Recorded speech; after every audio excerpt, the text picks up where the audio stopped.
কুমিল্লার মুরাদনগর উপজেলায় হিন্দু নারীর সাথে ঘটে যাওয়া অপ্রীতিকর ঘটনায় সমবেদনা প্রকাশ করতে ঘটনাস্থল পরিদর্শন ও হিন্দু ধর্মাবলম্বীদের পাশে দাঁড়ালেন কুমিল্লা মুরাদনগরের সাবেক 5 বারের এমপি ও মন্ত্রী বিএনপি জাতীয় নির্বাহী কমিটির ভাইস চেয়ারম্যান কাজী শাহ মোফাজ্জল হোসেন কায়কোবাদ। 1 জুলাই সোমবার দুপুরে ভুক্তভোগীর বাড়ি মুরাদনগরের পাঁচকিত্তা পাহাড়চরে ভুক্তভোগীর পরিবারসহ স্থানীয় হিন্দু ধর্মাবলম্বীদের হীনমন্যতায় না ভোগার পরামর্শ দেন। তিনি বলেন, আমি যেমন এই মুরাদনগরের সন্তান, আপনারাও এই মাটিরই সন্তান। এখানে আমার যেমন অধিকার, আপনাদেরও তেমন অধিকার। ধর্মের ভিত্তিতে কাউকে হেনস্থা করার সুযোগ নেই। কাজী কায়কোবাদ আরও বলেন, আপনারা আমার ভাই, হিন্দু মুসলিম ভেদাভেদ বুঝি না। আমি বুঝি আপনারা সবাই আমার ভাই। আমি আপনাদের আপনজন। আপনারা জানেন এই ঘটনায় বিএনপির কোনো সংযোগ নেই। মুরাদনগর থানার ওসি আওয়ামী লীগের কথিত সাংবাদিক ও যুবলীগ নেতাকে দিয়ে এই ঘটনায় বিএনপির নাম জড়িয়ে দেয়, অথচ আসামি ছিল আওয়ামী লীগের কর্মী। আপনাদের সাথে বিএনপির বিরোধ সৃষ্টি করার জন্য আওয়ামী লীগ ও এনসিপি যে ষড়যন্ত্র করেছে তা সফল হয়নি, হবেও না ইনশাল্লাহ।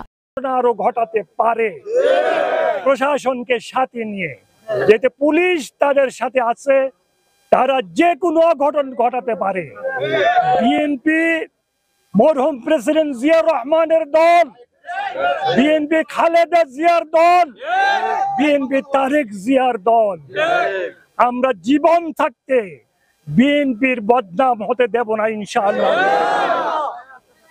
আমরা তিনি আরও বলেন, 5 আগস্ট ফ্যাসিস্ট হাসিনা পতনের পর যে সকল আওয়ামী সন্ত্রাসীরা পালিয়েছিল, আসিফ মাহমুদ উপদেষ্টা হওয়ার পর সে সকল আওয়ামী সন্ত্রাসীদের পুনর্বাসন করেছে।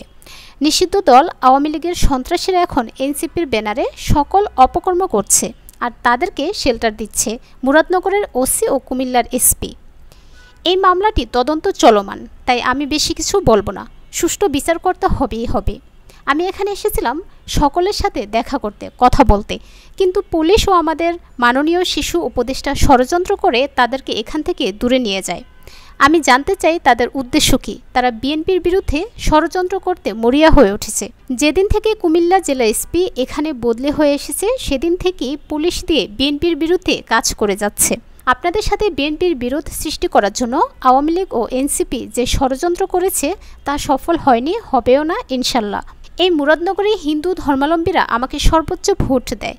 আমার বিরুদ্ধে যখন মামলা হলো, তখন আমার মামলা প্রত্যাহারের দাবিতে মুরাদনগরের হিন্দুরা মানববন্ধন করেছে। আমাদের সাথে হিন্দু ধর্মাবলম্বীদের সুসম্পর্ক নষ্ট করতে আওয়ামী লীগ নেতাকে বিএনপি বলে অপপ্রচার করেছে একটি পক্ষ। ওরা চায় হিন্দু মুসলিম দাঙ্গা লাগিয়ে এদেশকে ভারতের অঙ্গরাজ্য বানাতে।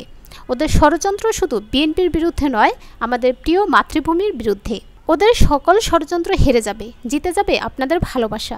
হিন্দু মুসলিম সম্প্রীতি ছিল, আছে এবং থাকবে ইনশাল্লাহ। আমি আপনাদের পাশে আছি, আপনারা নির্ভয়ে বসবাস করুন। বিদায়বেলায় এই অঞ্চলের হিন্দুদের গত 26 জুন ঘটে যাওয়া অপ্রীতিকর ঘটনার সুষ্ঠু তদন্ত ও বিচার দাবি করে কাজী শাহ মোফাজ্জল কায়কোবাদ বলেন, যারা এমন পাশবিক কাজে জড়িত ছিল তাদের প্রত্যেককে বিচারের আওতায় আনতে হবে। তবে কোনো নিরপরাধ মানুষ যেন ক্ষতিগ্রস্ত না হয়। নারীদের সম্মান করতে হবে। সকল অন্যায় অনাচার থেকে বেঁচে থাকবেন। আমাদের প্রিয় নেতা তারেক রহমানের দেওয়া 31 দফা বাস্তবায়ন করে একটি নিরাপদ বাংলাদেশ গঠনে সবার সহযোগিতা চাই। বাংলাদেশের জনগণ নির্বাচন চায়। বাংলাদেশের জনগণ নির্বাচনমুখী। নির্বাচনকে বানচাল যারা করতে চাবে তারাও ক্ষমতায় থাকতে পারবে না।